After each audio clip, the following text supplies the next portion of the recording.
नमस्कार दोस्तों, मैं हूं राज और आप देख रहे हैं हाईवे 33। दोस्तों, आज संडे का दिन है और ये वक्त है तांत्रिक मैडम की स्टोरी की। तो देर नहीं करते हैं, चलते हैं अब कहानी में।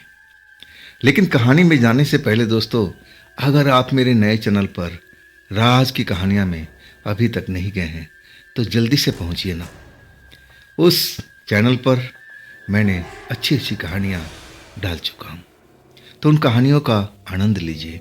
चैनल का लिंक इसी वीडियो का डिस्क्रिप्शन बॉक्स में दिया हुआ है। आधी रात का वक्त हो चुका था। ट्रेन जो थी ना, अब अपने मंजिल तक पहुंच चुकी थी। संजय अपने साथी को अब तैयार करते हैं। अरे अरे जल्दी उठो, स्टेशन आ गया, नहीं तो ट्रेन यहां से निकल जाएगी, बहुत कम समय रुकती है यहां पर। संजय और उनका साथी दोनों लोग अब अपना सामान जो एक एक बैग है अपने पेट पर डाल करके और उस ट्रेन से नीचे उतर जाते हैं। बाहर दोनों निकल के अब देखते हैं, अरे यहाँ तो कोई है ही नहीं, साधन ही नहीं है। अब हम लोग क्या करेंगे? संजय मुस्कुराते हुए कहते हैं, अरे अब क्या करेंगे, सीधा घर चलेंगे। अरे हम नौजवान हैं और हम 5 किलोमीटर सफ़र पैदल नहीं कर सकते।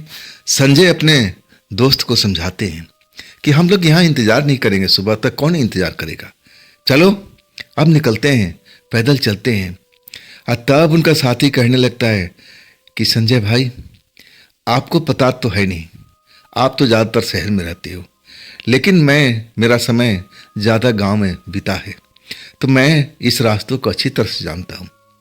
आगे चल कर के अब जो जंगल वाला इलाका आता है, अब हमारे गांव के लोग बताते हैं कि रात के टाइम में प्रेत, भूत, पिशाच मंडराती रहती हैं। तो ये तो सही नहीं है ना, हमें रुक जाना चाहिए, हमें स्टेशन पर अब रात बिता लेना चाहिए। सुबह होते ही साधन में मिल जाएगा और डर हमें लगेगा नहीं।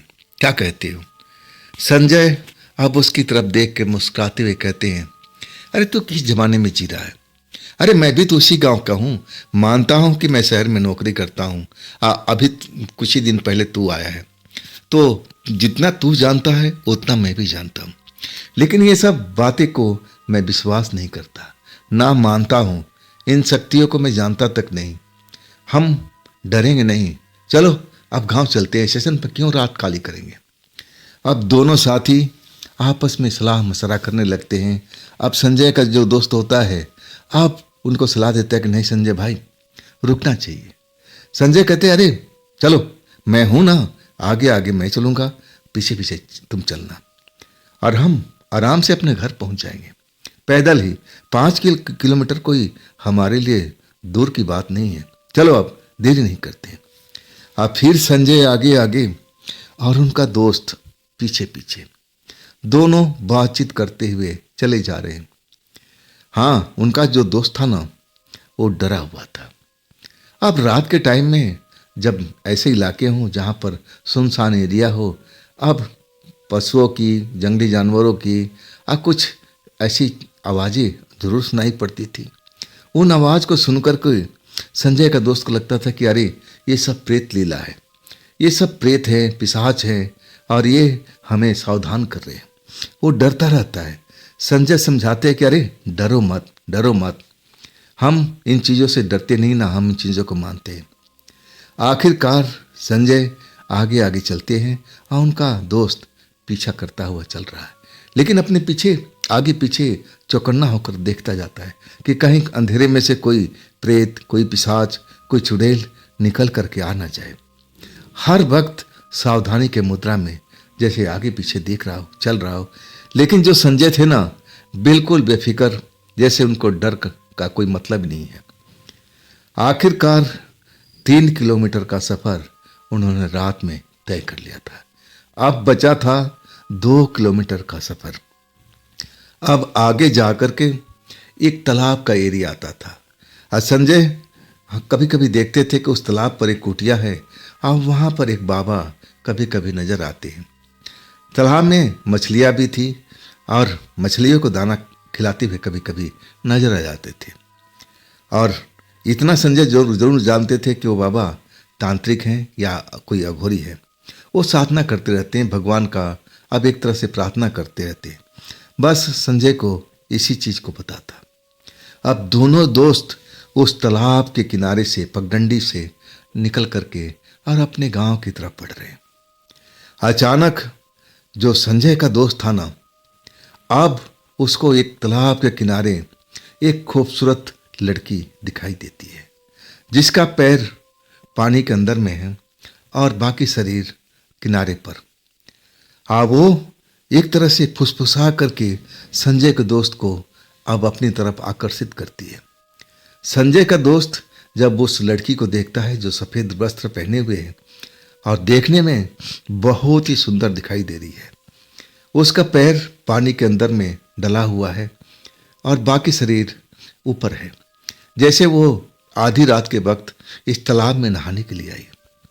अब संजय का दोस्त देखते हैं ना, अब उस लड़की से नजर मिलती है और उस लड़की की नजर में ना जाने क्या होता है कि संजय का दोस्त उस आंखों में खो सा जाता है। वो आकर्षित हो जाता है उस लड़की से। इधर जो संजय है ना, अपने धुन में आगे चलते जाते हैं, पीछे मुड़ के नहीं देखते हैं। उनको तो पता है कि उनका दोस्त डरपोक है, अब वो रुकेगा थोड़ी, वो उनके पीछे पीछे आता रहेगा और वो कुछ दूर तक आगे निकल जाते हैं। जब उनको पता लगता है कि अरे मेरा दोस्त का आवाज नहीं आ रहा, और तब मुड़ के देखते हैं ना तो उनका दोस्त नजर ही नहीं आता है। अब वाकई में ये डरने वाली बात थी संजय के लिए। कहाँ गया मेरा दोस्त? अब एक तरह से बेचैन हो जाते हैं, अपने दोस्त को नाम लेके पुकारते हैं, दोस्त दोस्त तुम कहाँ हो, कहाँ रह गए, जल्दी आओ, मैं इस जगह पर खड़ा हूं, तुम्हारा इंतजार कर रहा हूं, कहाँ पीछे रह गए। अब संजय को लगा ये कहीं बाथरूम करने तो नहीं लगा, मैं अब आगे निकल आया हूं। फिर वो वापस मुड़ते हैं और उधर जो संजय का दोस्त था ना, वो सफेद वस्त्र वाली लड़की के अब जाल में अब एक तरह से फंस चुका है। जैसे ही उस लड़की से नजर मिली, शरीर भन्ना गया था, गनगनाहट से शरीर में अब एक तरह से पैदा हो चुकी थी और वो लड़की इशारे से अब संजय के दोस्त को बुला रही थी। संजय का दोस्त देखा कि अरे ये जवान खूबसूरत हसीन लड़की है, ऐसा लड़की तो बहुत कम देखने को मिलती है, क्या अब मेरे से अब प्रभावित हो गई है? क्या मैं इतना सुंदर हूं, कितना स्मार्ट हूं? और बिना सोचे समझे अब उस जगह पर खड़े हो जाते हैं और देखते रहते हैं कि संजय आगे जा रहे हैं। अब उनका दिल तो करता है कि संजय को रोके, लेकिन ना जाने ऐसी कौन सी शक्ति है जो कुछ बोल नहीं पाते। संजय हर पल दूर निकलते जा रहे हैं, दूर निकलते जा रहे हैं और ये इनका दोस्त उस लड़की के नजदीक अब आ चुका है। तालाब के किनारे बिल्कुल वो लड़की मंद मंद मुस्कुरा करके अब संजय के दोस्त को स्वागत करती है। यात्री हो, दूर से आ रहे हो, थक गए होगे, आओ मेरे पास थोड़ी देर बैठो, आराम कर लो, बहुत ही स्मार्ट देखते हो, सुंदर हो, कौन से गांव के रहने वाले हो, घर में कौन कौन है। अब जो संजय का दोस्त थे अब उस सुंदरी के जाल में एक तरह से फंस चुके थे। आज तक उनको किसी स्त्री का सुख मिला नहीं था, लड़की तो आज तक उनसे पटी नहीं थी। आइए इतनी सुंदर लड़की अब एक संजय के दोस्त को दावत दे रही है, क्या हो मेरे समीप बैठो, मुझसे बात करो, अपने बारे में बताओ। अब संजय का दोस्त तो पिघल चुका था, उसको लगा कि अरे तो जन्नत मिल चुकी है, ये तो ऐसी लड़की है जैसा मैंने आज तक कभी देखा नहीं है। लेकिन मेरा दोस्त आगे चला गया है और तब मन ही मन सोचते कि जाने दो, मुझे तो अपनी एक तरह से प्रेमिका मिल गई ना, अब तो गांव हमारा काफी नजदीक आ चुका है, अब तो बस फासला 2 किलोमीटर का है, ये तो मैं दौड़ के पार कर लूंगा। लेकिन ये लड़की मेरे हाथ से निकल गई ना तो फिर नहीं मिलेगी।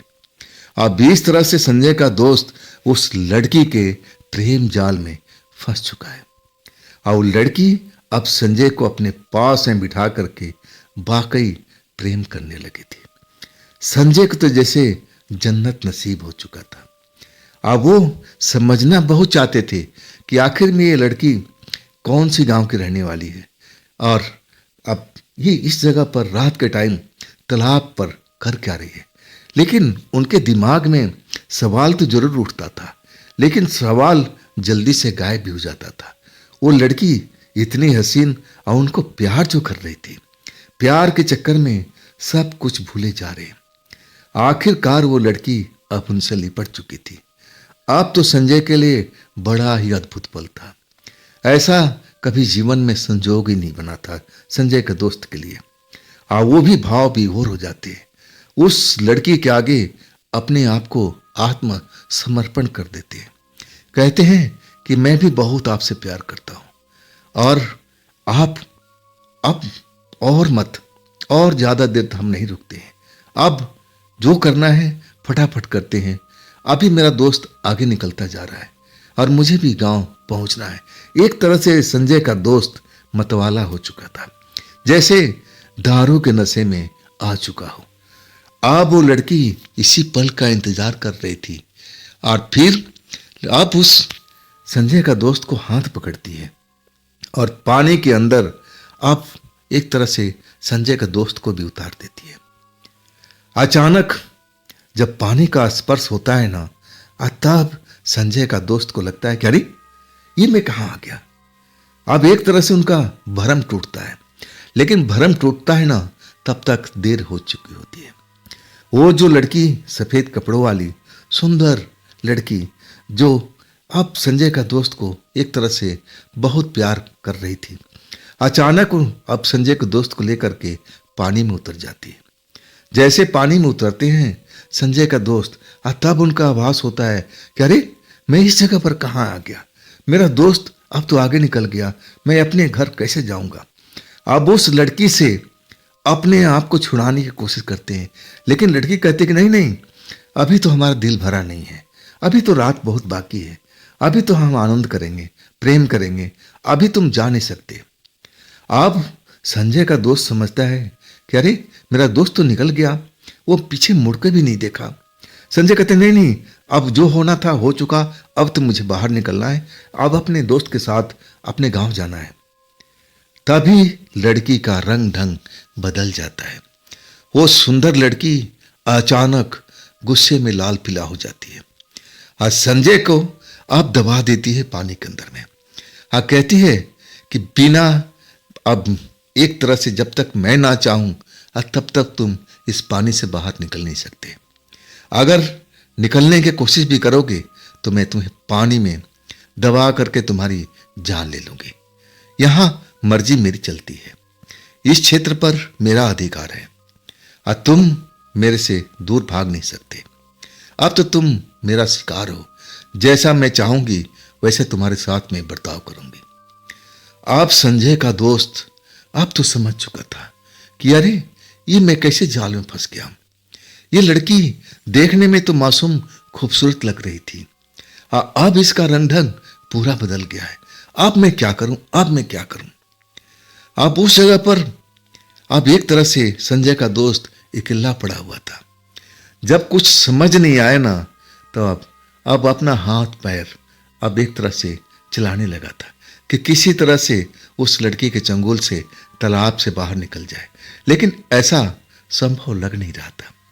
जितना वो हाथ पैर चलाने की कोशिश करता, वो जो लड़की थी अब उसका बंधन और भी मजबूत होता जा रहा था। लड़की कह रही थी कि देख जितना फड़फड़ाएगा तो नुकसान उठाएगा। अब तेरा मैं जो कह रही हूं उस बात को मान, रात मेरी साथ भी पूरी बिता, इसके बाद सुबह में मैं तुझे छोड़ दूंगी। लेकिन संजय का दोस्त अब समझ चुका था ये कोई साधारण लड़की नहीं है। ये कोमल मासूम सी लड़की जो दिख रही है वो है नहीं, अंदर से काफी मजबूत है। और दूसरी चीज ये इंसान लग नहीं रही है। देखने में इंसान की तरह तो है, शरीर इसका वही है, लेकिन लग नहीं रही जितनी इसमें शक्ति है। आखिरकार संजय का दोस्त बहुत डर चुका होता है और समझ जाता है कि अब इस तालाब से मैं निकल नहीं पाऊंगा और ये लड़की मुझे हमेशा के लिए अब मौत की नींद इसी तालाब के अंदर सुला देगी। और एक तरह से अपने दोस्त को संजय को याद करता है कि दोस्त तुम कहाँ चले गए, दोस्त तुम कहाँ चले गए। और उधर जब संजय है ना, जब देख लिए कि हाँ मेरा दोस्त का आता पता नहीं है, तो वो वापस उसी डगर पर वापस चलते जाते हैं, अपने दोस्त को आवाज देते जाते हैं। आखिरकार उस तालाब तक पहुंच गए। जब तालाब में पहुंच जाते हैं ना, अब फिर वहां पर ऐसा कुछ दिखाई नहीं देता है।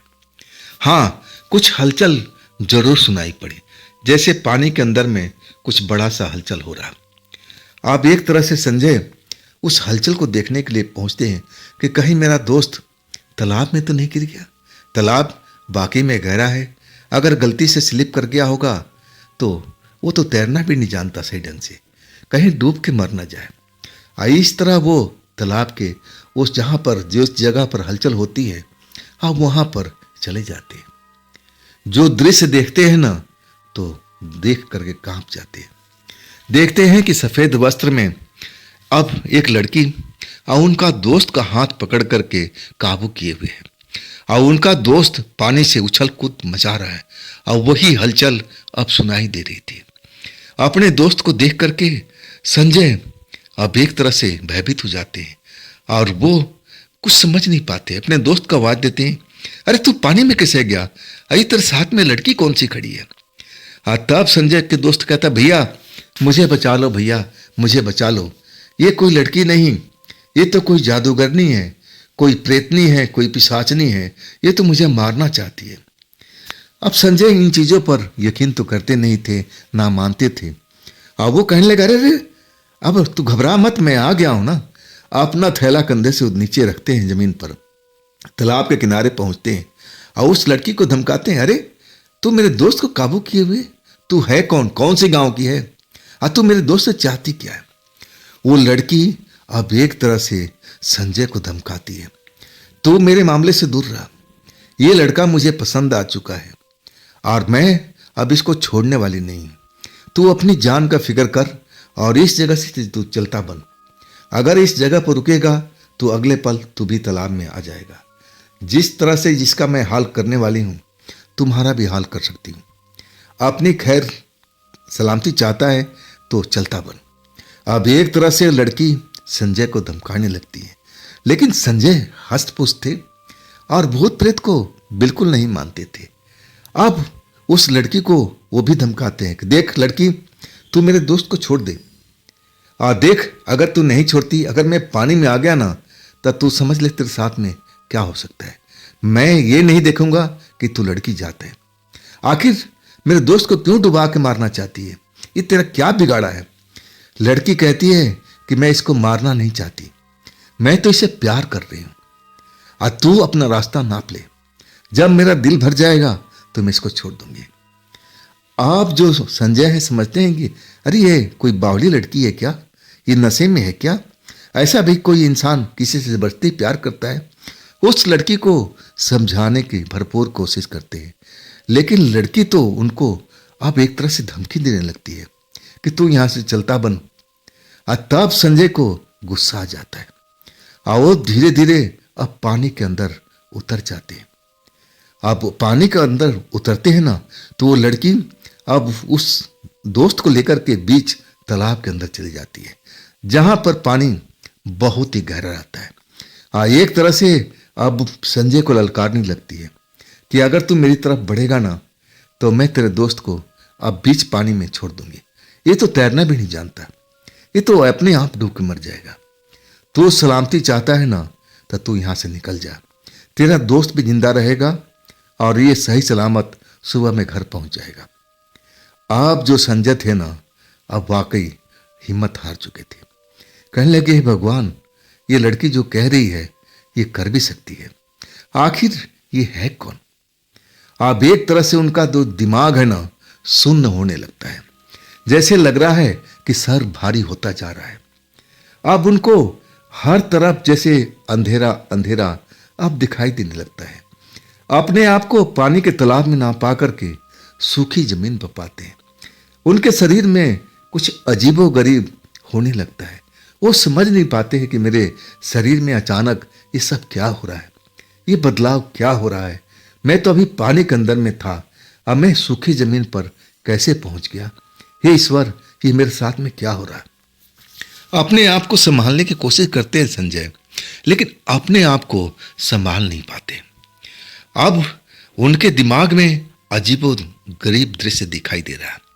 वो देख रहे हैं कि एक जैसे बहुत ही सुंदर रमणीक जगह है और वहाँ पर बहुत सारे अब फूल, बहुत सारे ऐसे फल लगे हुए हैं आसपास में, और उस जगह पर वो फूलों के क्यारी के पास में खड़े हैं और अपने आप को देख रहे हैं। वो अपना वस्त्र देखते हैं तो एक तरह से चौंक जाते हैं, जैसे कोई राजकुमार वस्त्र पहनता है और इस तरह से वस्त्र धारण किए हुए हैं। और उनका जब अपने आप को ये सब देखते हैं ना तो यकीन नहीं होता है।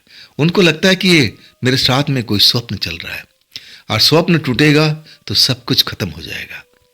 तभी उस लड़की की गरजती हुई आवाज कानों में पड़ती है, और जैसे ही कानों में पड़ती है ना तो बिल्कुल यथार्थ में लौट आते हैं। वो देखते हैं कि अरे मैं तो पानी के अंदर ही हूं, और लड़की उनको धमका रही है कि अभी भी तेरे पास वक्त है, तू इस जगह से बाहर निकल जा, नहीं तो तू भी अपने दोस्त की तरह इसी तालाब के अंदर फंस के रह जाएगा, और मैं भी तुझे अब मार दूंगी। अपनी भलाई चाहता है, अपने दोस्त की भलाई चाहता है, तब तू यहां से निकल जा। आप संजय को लगता है कि उनके शरीर में कुछ बदलाव आ गया है। उनके शरीर में कुछ ऐसी ताकत आ चुकी है और वो डर तो बिल्कुल नहीं रहे, उल्टा उस लड़की को धमकाने लगते हैं कि देख लड़की, मैं तुझे पहचान चुका हूं कि तू कौन है, और अपनी सलामती चाहती है तो मेरे दोस्त को अब नजदीक ले आ दे, बीच तालाब से नजदीक ले आ दे, नहीं तो तुझे मैं छोड़ूंगा नहीं। अब जब संजय ललकारने लगते हैं ना तो लड़की चौंक जाती है। संजय की आवाज थोड़ी भारी हो जाती है, और जबकि उनकी आवाज बहुत मीठी थी। ये अचानक आवाज में परिवर्तन होता है और वो लड़की एकदम चौंक जाती है कि ये कैसा हो गया, इसकी आवाज को क्या हो गया। ये तो डर रहा था और एक तरह से गुहार कर रहा था कि मेरे दोस्त को छोड़ दो, और अचानक इसका रवैया कैसे बदल गया। लड़की फिर धमकाती है कि जा यहां से निकल, अभी तेरे पास वक्त है। लेकिन संजय बिना डरे हुए अब पानी के अंदर, जो जहां पर लड़की खड़ी थी बीचों बीच तालाब के अंदर, वो अपनी लंबाई के फायदा उठाते हुए चलते जाते। आखिर वो भी बहुत कम तैरना जानते थे, लेकिन अब उनको लग रहा था कि जैसे ये पानी उनके लिए कुछ भी नहीं है। अचानक वो झपट पड़ते हैं, पानी में तैरने लगते हैं और तेजी से तैरते हुए उस लड़की के पास पहुंच जाते हैं। लड़की के बाल पकड़ लेते हैं। जैसे ही लड़की को बाल पकड़ते हैं ना, वो उनका दोस्त अब छूट जाता है, पानी के अंदर डूबने लगता है। और तब लड़की के बाल छोड़ करके अपने दोस्त को पकड़ते हैं और उसको ले करके किनारे के तरफ चलने लगते हैं। जब किनारे पर पहुंच जाते हैं ना तब अपने दोस्त को कहते हैं, तू बाहर निकल के खड़ा रहा, मेरा इंतजार कर, मैं इस लड़की को सबक सिखा के आता हूं। अब फिर पानी के अंदर तेजी से अब पहुंच जाते हैं उस लड़की के पास में। लड़की तो हैरानी से उस संजय को देख रही है कि ये क्या हो गया, ये उल्टा कहानी कैसे हो गई। लड़की एकदम से अब भयभीत होकर के संजय की तरफ देखती है और संजय फिर उसके चुटिया पकड़ लेते हैं। कहते हैं, तू मेरे दोस्त को मारना चाहती थी, मैं तो उससे बार बार कह रहा था कि मेरे दोस्त को छोड़ दे, मेरे दोस्त को छोड़ दे। तू है क्या चीज, मैं तेरा नस नस से वाकिफ हूं, मैं तुझे जानता हूं, तू पानी की प्रीतनी है ना, और तू तो इस जगह पर रहती नहीं थी, तू तो जंगल में रहने वाली है, और इस जगह पर तू कैसे आ गई। जब ये वार्तालाप हो रहा था ना तो वहां पर दो लोग, अब उनकी आंखें अब इन दोनों को देख रही थी। एक थी तांत्रिक मैडम और दूसरे थे अघोरी बाबा। दोनों एक दूसरे को देख रहे थे और तांत्रिक मैडम की तो आंखें फैलती जा रही थी। ये तो कमाल का लड़का है भाई, इसमें तो कोई जादुई शक्ति है। देखो ना, तांत्रिक बाबा से कह रही थी, बाबा देखो ना इसकी तरफ, कितना सुंदर स्मार्ट लड़का है, और इसके अंदर में तो अब जादुई शक्ति भरी हुई है। देखो इस प्रेतनी को हरा रहा है, देखो ना इसकी ताकत जैसे बढ़ चुकी है क्या चीज बाबा, ये लड़का है क्या चीज। अब जो अघोरी बाबा होते हैं ना, तांत्रिक मैडम को अब बताने लगते हैं, कहते हैं कि देखो, ये मनुष्य लड़का है पूरी तरह से, लेकिन है अनोखा लड़का। अब इसका कर्मों का फल है, ये इसके शरीर में एक जादू है। आई खुद इस जादू को पहचानता नहीं है।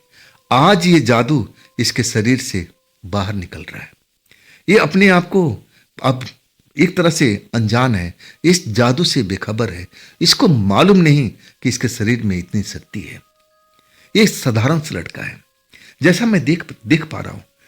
अब जो अघोरी बाबा है ना, तांत्रिक मैडम को बताने लगते हैं कि मैडम जी, अगर ये लड़का आपके पास आ जाए ना, तो वाकई में आपकी शक्ति और भी डबल हो जाएगी। ये जादुई लड़का है, इसके शरीर के अंदर में रहस्यमयी शक्ति है। आपने तो देख ही लिया ना। अब एक तरह से तांत्रिक मैडम उस लड़के को देखने लगती है जो पानी के बीचों बीच और उस पानी के प्रेतनी को एक तरह से चैलेंज दे रहा है, उसको हरा रहा है और कह रहा है कि तू जंगल में रहने वाली तो इस जगह पर कैसे आई? ये जगह तो बड़ा साफ सुथरा था, यहां तो ऐसी कोई शक्ति थी नहीं, तो बता यहां पर क्यों आई है? वो लड़की इतनी डर चुकी है ना उस शक्ति के आगे, जो मामूली सा मनुष्य है, मामूली सा एक साधारण सा लड़का है जिसका नाम है संजय। संजय की शक्ति के आगे वो एकदम हार चुकी है और कहती कि नहीं नहीं, मुझे मत मारो, मुझे पानी के अंदर मत डुबाओ। अब वो संजय को बताती है कि मैं अपने आप नहीं आई, मुझे एक अघोरी बाबा और एक महिला ने मुझे पकड़कर इस जगह पर लाई है और तब मैं इस तालाब में रहती हूँ, इसमें मेरी कोई गलती नहीं है। आखिरकार संजय आप एक तरह से उस लड़की को धमकाते हैं कि देख, जहां से तू आई है तेरी भलाई इसी में है कि तू वापस चला जा, और नहीं तो मैं कभी भी इस डगर से गुजरूंगा ना, अब मैं तुम्हें देख लिया तो समझ ले तेरी खैर नहीं है। अब इसके बाद उस लड़की को संजय माफ कर देते हैं और पानी से अब किनारे की ओर, बीच पानी से पानी को पार करते हुए किनारे तक पहुंच जाते हैं। जैसे ही किनारे पर पहुंचते हैं ना, अचानक सूखी जमीन पर आकर के धड़ाम से गिर जाते हैं। इसके बाद वो बेहोशी में डूब जाते हैं। अब उनका जो दोस्त है ना, संजय के दोस्त, अब वो डर जाता है कि अरे ये क्या हुआ, अभी तो उस लड़की को हरा के आ रहे, ये क्यों बेहोश हो गए? अब एक तरह से दोस्त घबरा जाता है, वो रोने लगता है कि संजय भाई उठो, क्या हो गया संजय भाई, संजय भाई उठो, ये क्या हो गया आपको, आप बेहोश कैसे हो गए, क्या उस लड़की ने आपके साथ में कुछ कर दिया? एक तरह से रोने पीटने लगता है। और वही मौका अब मैडम के लिए सही लगता है। तांत्रिक अघोरी बाबा के साथ अब वो उस कुटिया से बाहर तो थी ही, और वो उस नौजवान के पास पहुंचने लगी। जब नौजवान के पास पहुंचती है साथ में अघोरी बाबा, तब वो जो नौजवान संजय का दोस्त रो रहा था, अब उसको कंधे पर हाथ रखती है तो और डर जाता है। आप कौन, आप कौन? तब तांत्रिक मैडम कहते हैं, अरे डरो मत, डरो मत, मैं एक इंसान हूं, तुम्हारी मदद के लिए आएंगे, तुम्हारी दोस्त के लिए, घबराओ मत, मैं तुम्हारी दोस्त को सही कर सकती हूँ। अब फिर वो पीछे हटा देती है कि तुम हटो, हमें देखने दो। अब एक तरह से अघोरी बाबा भी संजय को देखने लगते हैं कि इसको अचानक हो क्या गया। देखते हैं तो हृदय गति चल रही है, हाँ बेहोशी में पड़ा हुआ है। तांत्रिक मैडम भी देखती है तो वही बात है, हृदय की गति सामान्य चल रही है, लेकिन वो अपनी आंखें बंद किए हुए और जैसे बेहोशी में डूबा हुआ है। तब संजय के दोस्त से कहती है कि ऐसा करो, इसको कंधे पर उठाओ और हमारी कुटिया के अंदर ले आओ, थोड़ा वक्त लगेगा लेकिन हम तुम्हारी दोस्त को अब सही कर देंगे। अब इसके बाद मदद लेकर के तांत्रिक मैडम का सहारा लेकर के संजय को उठाता है, क्योंकि संजय का जिस्म थोड़ा लंबा चौड़ा है। अब एक तरह से अपने दोस्त को मदद करता हुआ अब तांत्रिक मैडम के साथ अब अघोरी बाबा के कुटिया में पहुंचता है। अब एक तख्त पर लिटा देता है, बहुत डरा हुआ रहता है कि अब क्या मेरा दोस्त उठ पाएगा कि नहीं उठ पाएगा। लेकिन तांत्रिक मैडम समझाती है उसको कि देखो दोस्त, तुम शांत रहो, हम तुम्हारी दोस्त को अब एक तरह से होश में लाने की कोशिश करते हैं, लेकिन तुम रोना चिल्लाना नहीं, शांत बैठ जाओ। इसके बाद अघोरी बाबा तांत्रिक मैडम अब उनको होश में लाने की कोशिश करने लगती है। आखिरकार घंटों की मेहनत के बाद संजय अपने आंखें खोल देता है। जब आंखें खोलता है ना, तो अब तांत्रिक मैडम को देखता है और घोरी बाबा को देखता है तो चौंक जाता है कि आप लोग कौन हैं, आप लोग कौन हैं। अब एक तरह से संजय पूरा होश में आ चुका है। उठ करके देखने लगता है, अपने दोस्त को देखता है तो अपने दोस्त को बुलाता है कि ये लोग कौन हैं, अब मुझे हुआ क्या था। संजय का दोस्त कहता है कि भैया, आप बीच तालाब से उस लड़की के चंगुल से निकल करके आप सूखी जमीन पर आ गए थे और इसके बाद आप लहरा करके जमीन पर गिर पड़े थे और फिर आप बेहोशी में डूब चुके थे। ये मैडम ने ही आपको एक तरह से होश में लाया, नया जीवन दिया है, ना तो ना जाने आपके साथ में क्या होता है। और तब संजय समझ जाते हैं। अब उनको याद नहीं रहता है कि उस बीच तालाब में पहुंचे कैसे थे। संजय कहते हैं कि मैं बीच तालाब में कैसे पहुंचा, मैं तो इतना बड़ा तैराक भी नहीं हूं, मैं तो गहरे पानी में उतरता नहीं हूं। तब तांत्रिक मैडम उसको देख करके मुस्कुराने लगती है और कहती है कि लड़के, तुम्हारा नाम क्या है। अपना नाम संजय बताते हैं कि मेरा नाम संजय है। और इसके बाद तांत्रिक मैडम पूछती है कि आप लोग कौन से गांव के रहने वाले हो। संजय अपने गांव का नाम बताता है। फिर पूछती है कि दोनों भाई हो।